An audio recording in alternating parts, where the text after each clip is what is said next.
Bonjour à toutes et à tous, ConfigUI intègre désormais la possibilité de masquer et de planifier les LoRa et les poids des modèles. Cette mise à jour est compatible avec tous les modèles, ça c'est super, et offre une grande flexibilité pour l'application de poids personnalisé. On va pouvoir faire du masquage, de la planification ou scheduling et les deux à la fois. Voici la page qui traite de cette mise à jour qui date de décembre.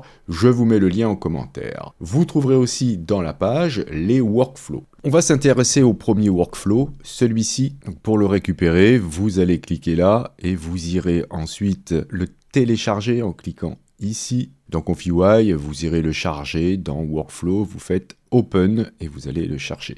Évidemment, pour que cela fonctionne, il faut avoir ConfigUI à jour. Une fois que vous l'avez ouvert dans ConfigUI, il va falloir mettre à jour les liens des modèles et des LoRa et aller charger un masque. Alors là, vous pourrez charger le masque que vous voudrez. Le masque ici va vous permettre de définir dans l'image la zone concernée par le LoRa et la zone concernée par le modèle, car c'est exactement ce que va nous permettre ce workflow. Ce qu'on peut faire, c'est récupérer, comme ça vous allez bien comprendre, le masque qui est proposé avec le workflow. Vous le trouverez à la fin de la page que je vous ai montré. Vous en avez deux. Vous avez un masque qui n'a pas de dégradé et un masque avec un dégradé. Ce que je vais faire ici, c'est charger le masque qui est sans dégradé. Comme ça, on pourra bien voir la limite entre les zones. Et on va dézoomer un petit peu pour voir comment est fait ce workflow. On a deux parties. Vous avez celle-ci que je vais grouper, voilà, pour bien la distinguer. Et on a celle du bas. Voilà, donc ces deux parties-là.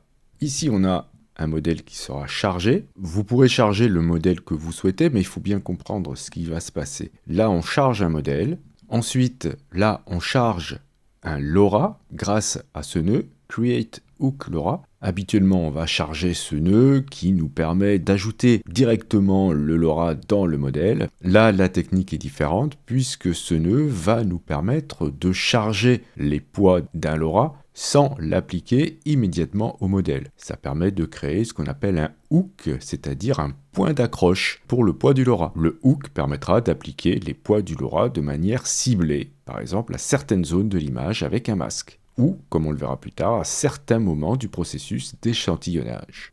Il sera même possible de chaîner plusieurs hooks LoRa, ce qui nous permettra de combiner l'affluence de plusieurs LoRa sur une même image. Ensuite, ce nœud est relié à 7 clips hooks qui permet d'appliquer un LoRa chargé par le nœud Create Hook LoRa au conditioning. Vous allez ensuite bien sûr définir ce qu'il y a dans la génération, donc prompt positif et prompt négatif, et on verra ensuite plus tard ce qui se passe à côté. Mais en dessous, vous devez noter une chose, c'est que là nous avons, et c'est juste pour nous montrer qu'on a la possibilité de le faire, un nœud qui s'appelle Create Hook Model as LoRa. Vous voyez, il est différent de celui-ci. Ça, c'est pour charger un LoRa, juste Create Hook LoRa. Et là, c'est pour charger un modèle. Ça veut dire qu'on va pouvoir définir, comme c'est le cas ici dans ce workflow, des zones d'influence pour le LoRa et pour le modèle. Et ces zones sont définies par le masque. Ce qui est blanc ici, ce sera pour le LoRa et le noir, ce sera pour le modèle.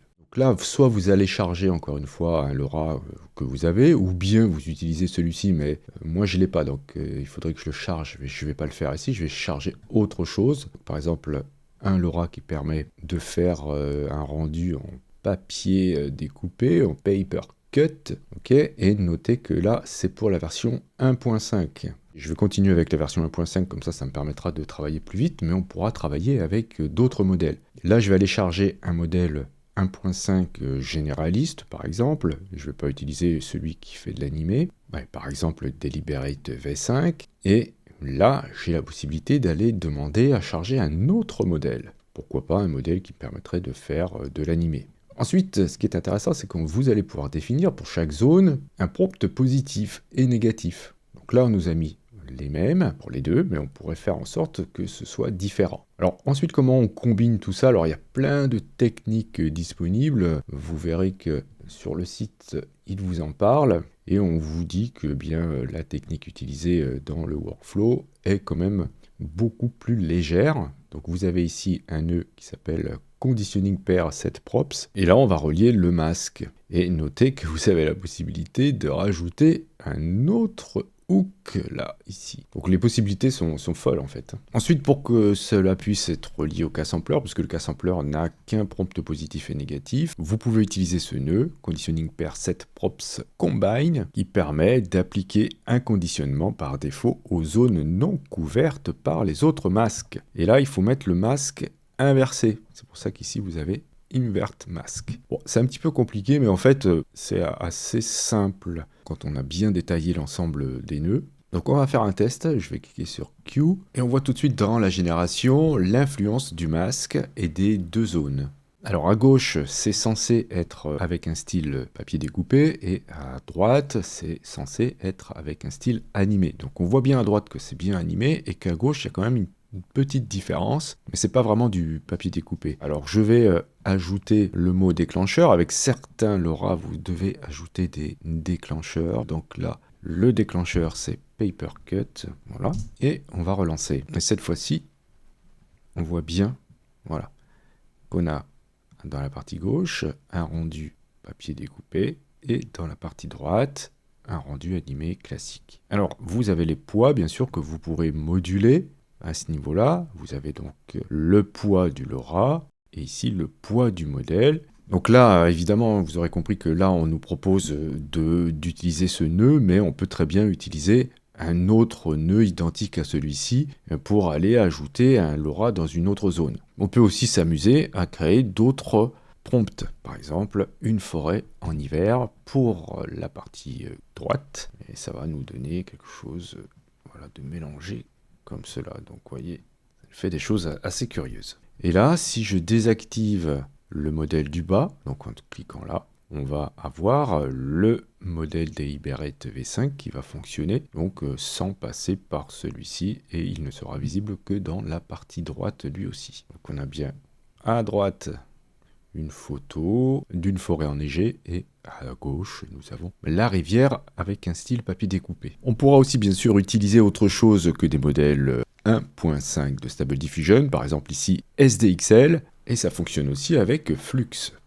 Alors on va voir la suite qui nous permet de faire de la planification, du scheduling de LoRa ou de modèles, et là aussi vous avez un workflow qu'on va pouvoir télécharger.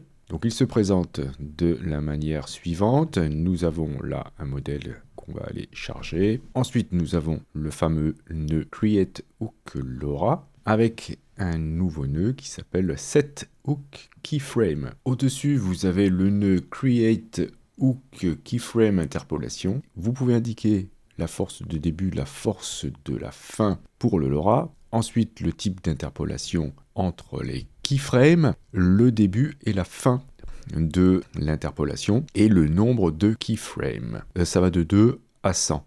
C'est ce paramètre-là qui est un petit peu complexe à comprendre, je trouve. Je vais y revenir. D'abord, je vais vous montrer que si je mets 0 ici, vous n'aurez pas d'interpolation.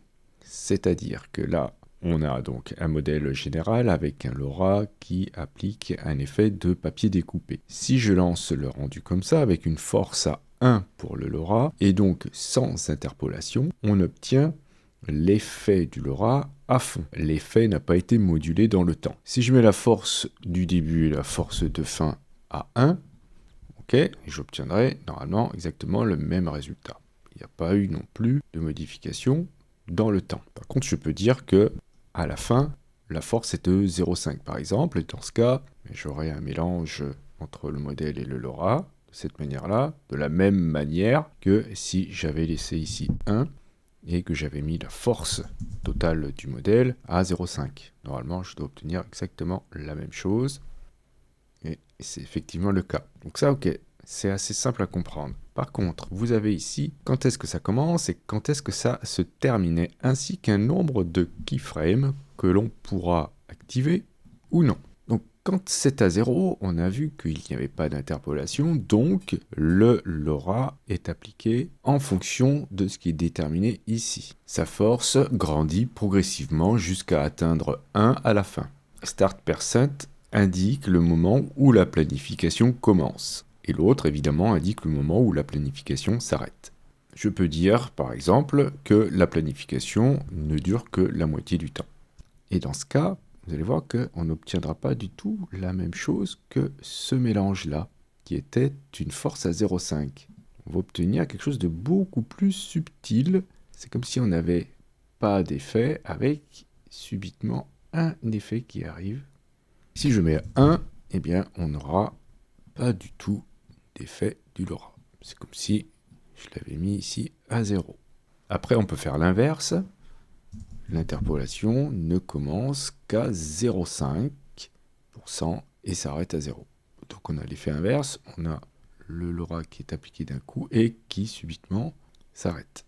Donc les possibilités sont intéressantes, mais c'est pas évident à anticiper, je trouve. Et le nombre de keyframes, c'est encore plus nébuleux, car ça détermine le nombre total de keyframes qui seront créés pour la planification. Plus on aura d'images clés, et plus ce sera détaillé. Mais ça va augmenter le temps de calcul.